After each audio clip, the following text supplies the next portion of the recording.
You guys should be live. Hey, everybody! Was that too loud? That was a little too loud, wasn't it? A little too exciting. I think because I'm in air conditioning today. It is hot here in Los Angeles. Welcome to the Mike Pingel Show on BehindTheCurtain.tv or on the Facebook page, Behind the Curtain TV. Next to me is author James Stevenson, Hello, or everybody. Dallas, for those who you know him as Dallas. We're going to go into his split personalities today and talking about his books. So talking about all his books. We're going to talk about the Iron Relic. I said it wrong in my live Facebook. I'm so sorry. I have to apologize. I just said it was the Relic series. It's the Iron Relic. Iron Relic. Working out. Once again, thanks for joining us. Please share us with everyone. I'm going to do that right now on my Facebook page so all my fans can come on. You know how technologically challenged I am, but I can do some things. It's true. Talk amongst yourselves. We were talking about porn before, so talk amongst yourselves. Oh, I'm not. You can talk to yourself. They haven't done it yet, but I'll do it. Okay. Yeah, right. Sure. Look at pictures of you. Let's just jump into the books. Okay. My first question is, tell me how the Relic books came about. How did these come about? Oh, okay. Well, a friend of mine and my writing partner, Bobby Hundley, came to me with an idea that he wanted to put to print, which was a concept that's within, it's like just the originating idea for the book of a gift being given from one person to another, a pendant of such that has specific value. So we just kind of jumped off from that idea and really got into the concept of something being like not just important to the individual or the person it was given to, but it's something that might be important to the whole world. And then we just built the story off of that. So we go into the idea. That's the third one. Oh, sorry. Was it third? It says book 2. It does. It's very confusing. That is the second one. Okay, it says book 2. And I'm not making this up. Yes. This one, the Origins, is the second book that come out in the series, but it's a prequel to the two. Kind of like Logan. Books. Very much like Logan.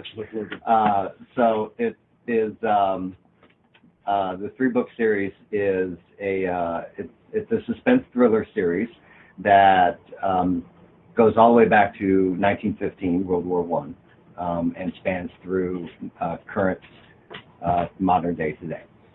So now, what kind of books? I mean, when I was looking at them and reading about them, they look like kind of like Da Vinci Code-ish. Is that how it is and how they are? Pretty close. Our protagonist, he's actually a pediatric oncologist, okay, who was raised by his great-grandparents after his father disappeared and his mother was killed in a boating accident. And we start the books with him coming back to the house that he grew up in because his great-great-grandfather, Henry Calhoun, is on his deathbed. And he gifts him this pendant, which inside the pendant contains the Iron Relic. Okay. That's what's inside the pendant. And we find out that it actually has, it gives power to its owner. And there's a love story element in it. There's a lot of other organizations and factions that have been throughout history trying to get this relic, and then they turn their attention onto the protagonist, and they come after him. And we've got people from other countries. We've got agencies here in the U.S., and they're all after a lot of people. A lot of people after that relic. A lot of people die. Is this the relic right here? No. Okay. Just.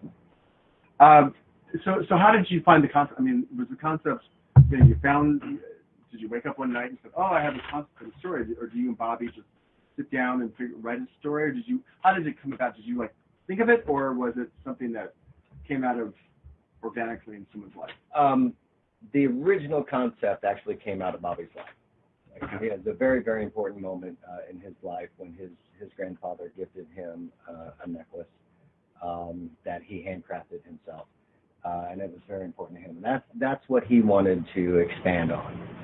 With that moment for him. We had several meetings. We would meet, discuss, talk about things. Then I'd go home and sleep on it, and several days later, an idea would spark, and I'd call him up and say, "Hey, what if this happens? What if that happens?" And then we would back and forth over several months. And then, like I was telling you earlier, a year's worth of research and writing, rewriting, to get book one set and ready the way that I liked it and the way that he liked it. So it was ready to go out. Originally, once we got the first story, like the first draft done, it was in script format. We'd written it to be like a film. And then we took the script format and added in the coloration and everything that you need for book format, because we wanted it to be that kind of paced book. It's a very fast-paced book. Things happen very quickly. We wanted it to basically be, if you were on a coast-to-coast flight from LA to New York, you could open the book once you got on the plane and finish it by the time you landed. So 4.5 hours, not with waiting in the terminal or waiting for your luggage, right? Right. We wanted it to be a very quick read. Boom, boom, boom. So did you have the other two already set up, or did that organically come from the first book? Book two, which is the third book, was set up. That we already had, for the most part, figured out. The second one, the Iron Relic Origins, which turns out to be the prequel, that one we came up with while we were writing book two, because we wanted to add some history, get some backstory on some of the characters, and some of the ideas that turn about and that come up in book two, without making book two a giant big book. Okay. So now, since he already wrote the script, are you looking for the time to actually make it into a movie? We would not be opposed to it. We would really like to see it on screen someday. That would be nice. Who would you want? Who would you like to play Adam in the movie? Adam's the main character, by the way. Right. Adam, initially when I first started jotting him down and writing him, I kind of had like a little Paul Rudd in my head. Paul Rudd. I was like, he's smart, he's funny, he's quick. And he's hot right now too. Very much so, yeah. And a little tinier, as Ant-Man. Yeah, Ant-Man. A little smaller than Ant-Man. I was combining those two. But he's very relatable. Adam in the book. He's somebody that, even though he grew up in this giant mansion, his great-grandfather was a billionaire philanthropist. Adam, we wrote his character. He's very down to earth, very, very real life. I didn't want to make the protagonist somebody who could just, jump on a private jet and fly to Italy in a moment's notice. He's contained to the real world like the rest of us. So, he still drives the same car he drove in college. He's not throwing money about it. He lives in a small apartment. He's works in the hospital in the oncology department, but he's not an over exaggerated main character. Yeah. Interesting. Now, not only a writer, James / Dallas is an actor and a comedian. So let's talk about comedy. Is what I know you most from. Right. Your basis is comedy, stand up. Stand-up and improv. Improv. For the most part. Mostly what I do is I work with a group called Strangers in Fiction. We have a live show at a theater called the LA Connection. And where's that? It's in Burbank, California, on Magnolia Avenue. We've been there 14 years now, I think. Wow. Running. So we're a main stage show. Every Friday night, 9 o'clock, people come to relieve themselves a bit. physically, but to get some laughs. Sometimes they relieve themselves physically, right? Sometimes, you never know. Yeah, I don't clean up the place, so I have no idea Some what might they do. say you might want to use the bathroom if you're going to do that, but I mean, if the comedy's that good, sometimes a little pee comes out, a little pee. Sometimes. A little bit. Even me, a little bit. See, good times. Yeah. Yeah, but we've been there, 14 years now. We just finished co-hosting the Burbank Comedy Festival this year. Wow. with another theater, and we're opening up more availability. I run the children's program there, so we have Have you classes, heard them? What do you do with them? for kids. We turn them into comedians, little funny guys and gals. What ages? My class, I take them between 5 and 12. 5 and 12. Yeah. And then we have a teens class that picks them up at 13, carries them through to 18, and then once they're adults, and they can join the adult groups and do all that. See, they start them young here in LA. They start them young. I mean, those the mamas and daddies, the Roses of the world, start their kids. I mean, trust me. They do. That's why I think my career went way surpassed everybody else in the dumpster. So when you're on stage, how's it? Do you ever get nervous going up, doing it, being up there alone, or stand up, or? I used to have stage fright, and one of the ways that I decided to try to overcome that was by forcing myself to be out there. Okay. Because fear is a silly little thing, but it's very effective on a person. So when you find something that you're afraid of and you really stop and think about it, I can't get hurt by standing in front of people talking to them, so I might as well get out there and do it. I started with a little theater back in Missouri, and just gradually, piece by piece, little by little, worked my way up until where now I just go out there and do it and don't even think about it. What's the scariest time on stage you've ever had? Or more, scariest or frightening? The most frightening time on stage for me was I was in high school, and we were doing a children's play. And I had a little monologue to give to all the kids out there. That's as so I was sweet. doing it. So I started my little monologue, and I looked up, and all the way at the other end of the room was my swim coach. I didn't know he was a grade school teacher. And he was leaning against the wall with his arms across, and he had this kind of scowl look on his face. And I think he was just like decompressing, now when I think about it. But when I looked out there, I saw it, I took it as being judgmental, and it just scared the heck out of me. I thought, I'm ruining this guy's life.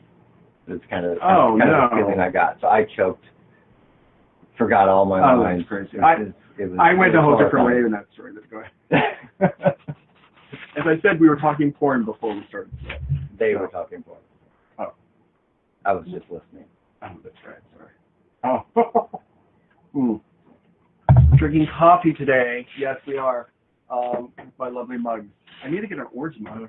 This is definitely behind the curtain blue. Yeah. Well, I like that. It's very matchy-matchy. Very matchy-matchy.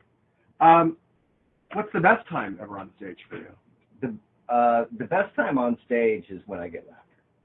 When I hear people laughing or clapping, it's really, that's like a relief moment for me, because that's what I want. I'm trying to make sure people feel good about themselves, trying to make sure people are happy. And when I hear that, then it just turns that little feel good button on. So y'all should be laughing out there right now.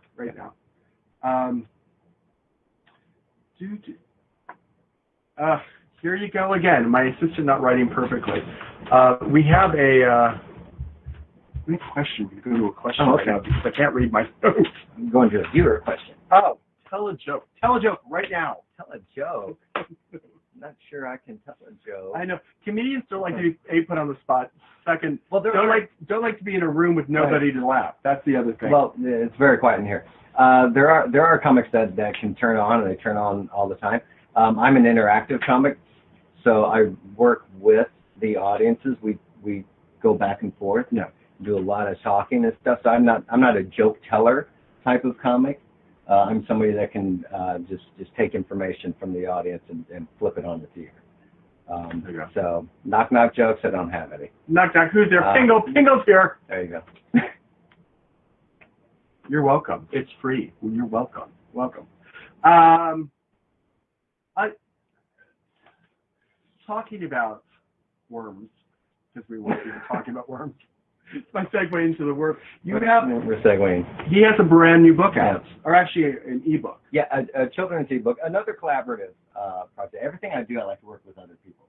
I don't like to do things by myself. Oh, that's nice. You work well with others. I do. That's a nice thing. I play nice. There was this artist. Her name is Lisa Aguilar. She lives out in Missouri. She's a fantastic watercolorist, and she should have a coffee table book out soon, because it's cool. Really nice, the stuff she can do.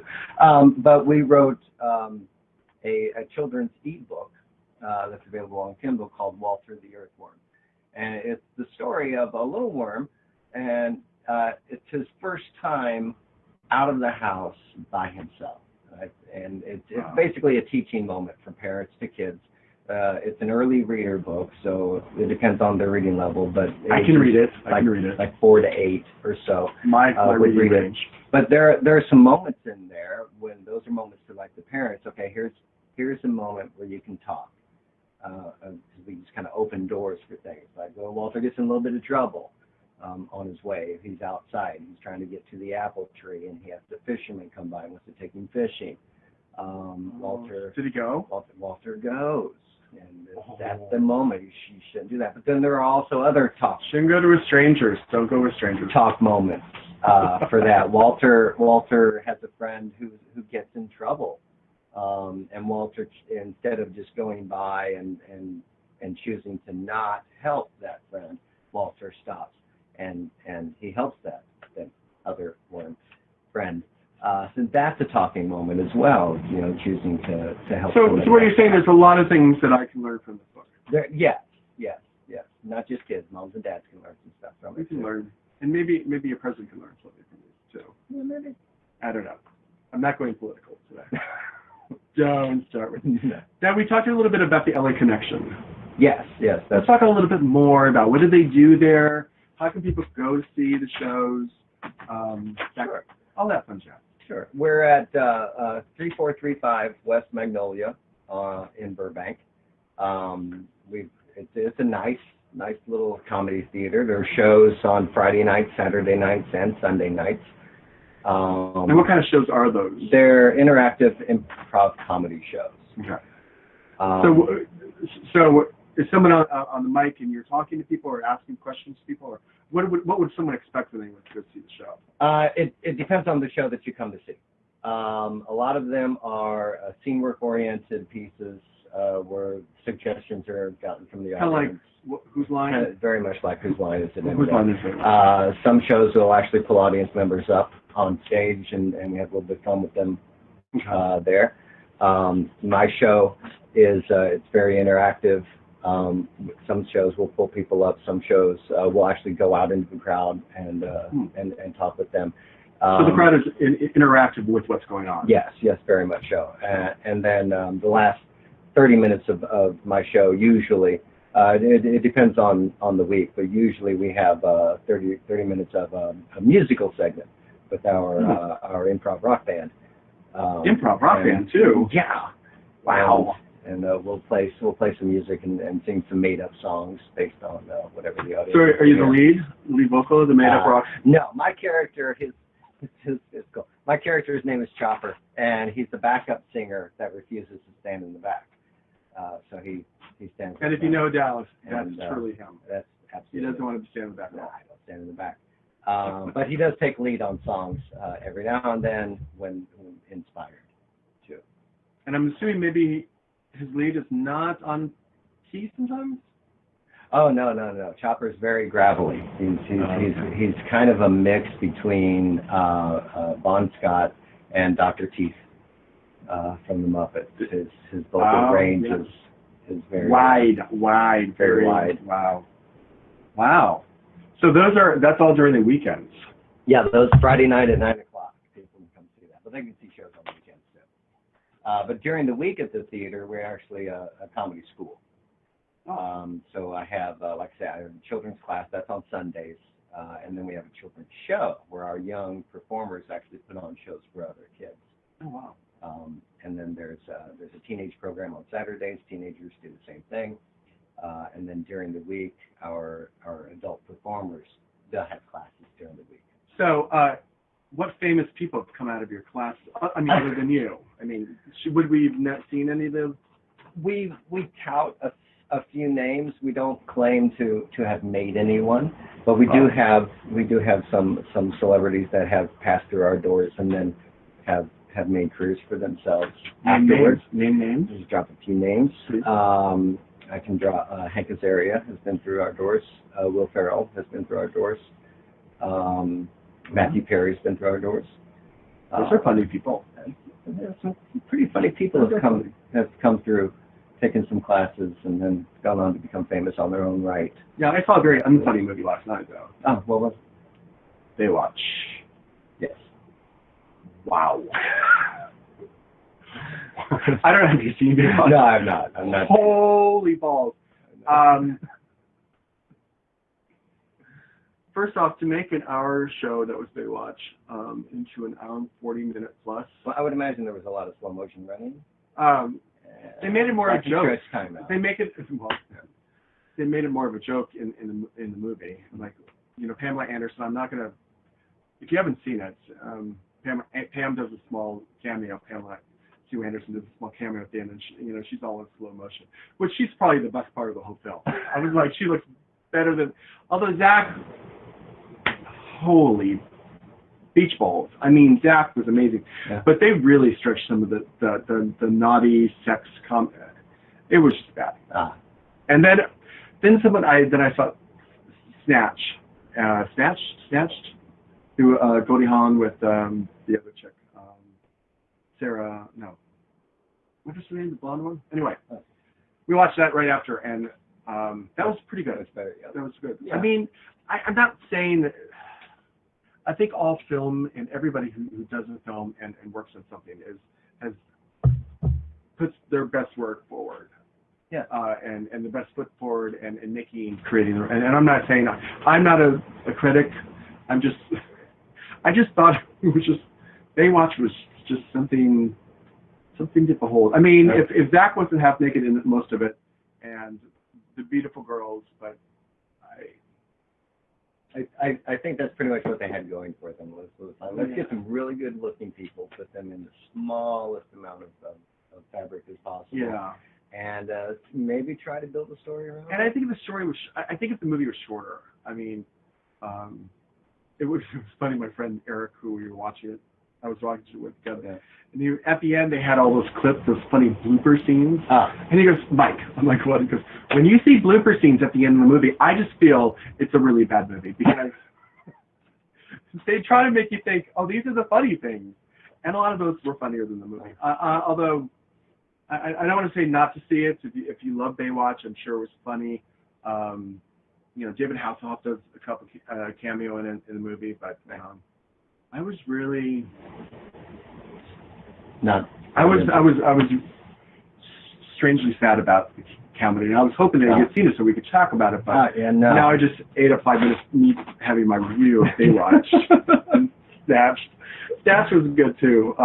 It was nice to see two female comedians be the lead of a film. Oh yeah, and really do it. I love Goldie Hawn. I mean, there's nothing she does that I don't like. Oh my God, she was amazing, and she looked amazing, and it's nice to see her back on the silver screen. Well, the small screen for me, I didn't see in the theaters.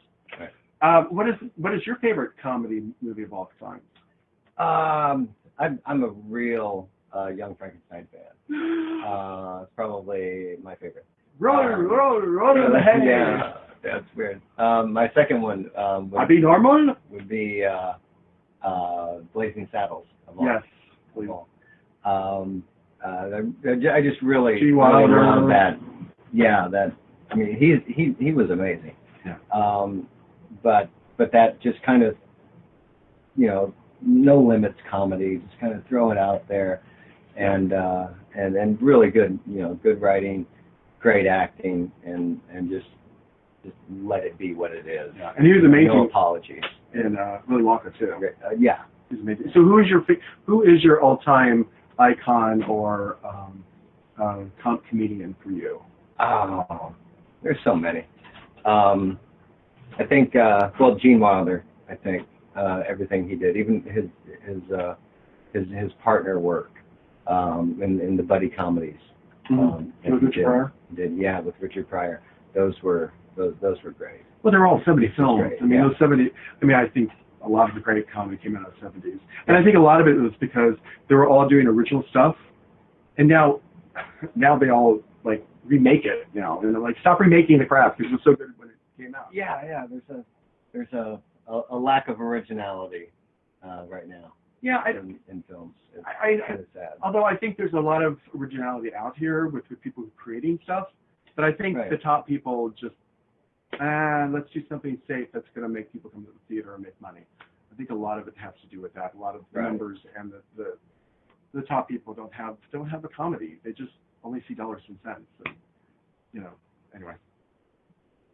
Very true. Very true. Well, that's where a lot of it lies. A lot of it lies with, you know, what works, what's worked in the past, let's try and make it work again, versus let's take a risk and try something that nobody's done before. Exactly. And, you know, some of those risks, I think, pay off. I mean, like, just recently, the Wonder Woman movie that took billions of years to get made. Yeah. Because people didn't, you know, I think executives didn't think Wonder Woman would be a pull. And billions of dollars later, people, you know, it's, and then some really great comedies came out recently. What's your most recent comedy you like, movies or even TV shows? Shoot. I think a lot of TV shows, I mean, such as, you know, the Goldbergs or Off the Boat. A lot of the television comedies, I think, are doing newer things than they are. They're the TV's kind of taking lead on let's try new stuff.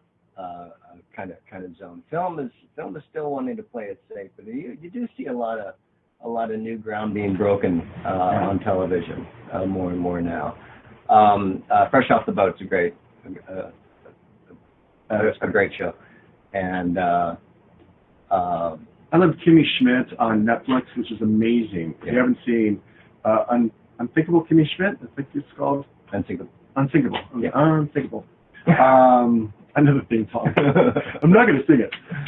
But yeah, and that's what I also love about like Hulu and Netflix and Amazon. They're all putting money into really good quality unknowns and new ideas. Right. And I think that's also scaring the networks a little bit because they're getting a lot of people to watch this stuff. Plus, you know, Netflix made the whole binging thing a huge thing. Oh, right, yeah. Because I binged before they started their thing, but what you had to do then is you had to wait for a show to end, or the season to end, and then wait for the box set to come out, and then you had to buy it, and then you can binge it. You know? Right. Netflix is making it so that you can just binge right now. Have no life. And be up to date, yes, and just stay inside your in my air-conditioned bedroom. Never leave. Oh my goodness. Tell us a little bit more where people can buy your books. They're available at Amazon.com, Walmart.com. They can order them direct from the website, theironrelicbook.com. Anywhere that you can buy a book, you can actually request them because any bookstore that has access to ordering books can get these books and have them put on their shelves. Now, if they want an autographed copy, if they want an autographed copy, they can go to theironrelicbook.com and request that, and we can get autographed copies sent out. Wow. And where can people book you for comedy and acting and what's all your social media stuff? Oh my goodness. Dallas James Facebook, Dallas James ACT on Twitter. They can contact me through my management company, British American Talent. They can give Zach a call from there. He can book me on stuff. That's the three main places. That's where he all is, people. Yeah. There he all is. All right, follow James /Dallas on all the social media. Buy his book. I'm Mike Pingel. Thank you for watching today. It is time to wrap the show up. I'm getting the wrap thing from Behind the Curtain TV. Thank you for joining us. Please make a comment, like us, share us with all your friends, and I hope to see you here next Thursday, with a brand new guest, a brand new thing, and hopefully a lot cooler weather here in Los Angeles. So. And of course, everybody, we're thinking and praying and sending all our love and hopes to everybody down in Texas for the huge hurricane that hit. And we're with you, and we love you, and be safe. All right? Be safe with everybody. I love you, and I'll see you next time. Bye-bye. Bye. See ya.